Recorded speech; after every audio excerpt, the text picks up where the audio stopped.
Hello, hello, hello. Michael Joel Hall here. Today, I want to talk about the Ashtanga Yoga Teacher Trap, that toxic Ashtanga Yoga Teacher Trap. In subjectivity masquerades as truth, we run into problems. Leaders confuse personal experience for objective.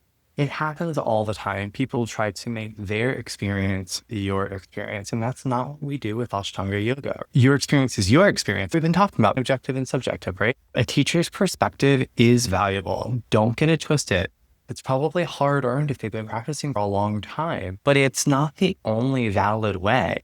And a good teacher honors subjectivity in you. They're trying to allow you to develop your own taste. They're trying to encourage you to develop your own perspective. And that means that they have to know that the stuff coming out their mouth isn't universal law.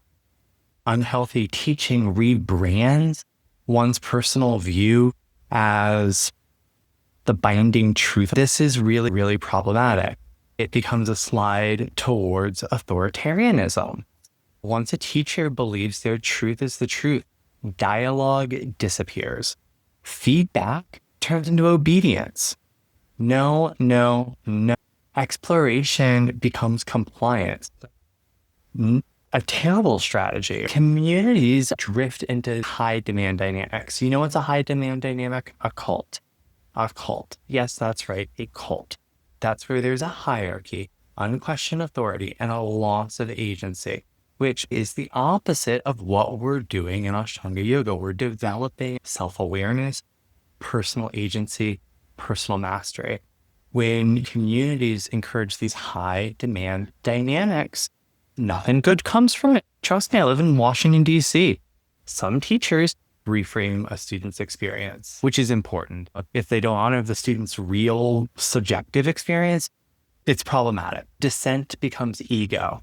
In rigid systems, students' sensations get filtered through the teacher's map, and they'll learn to stop trusting whether something feels good or bad. They just won't know. You hear these dogmatic dog whistles where if you're tired or need rest, it's called a lack of discipline. Maybe you just need time off. There's an idea that purification process through Ashtanga Yoga necessitates suffering, and that pain is labeled good. No. Avidya is going to come in the form of misidentification of pain as pleasure. You can't trust this stuff. So what we really have to see is there are limits of perception. We have to have limitations. We have to trust that no teacher's perception is absolutely objective. Their view blends their training, their temperament, and their own relationship with the practice. There's going to be an ideology that springs up when we forget there's no such thing as an objective, subjective experience. There has to be some humility and discernment. Teachers of Ashtanga Yoga must present their guidance as a singular perspective.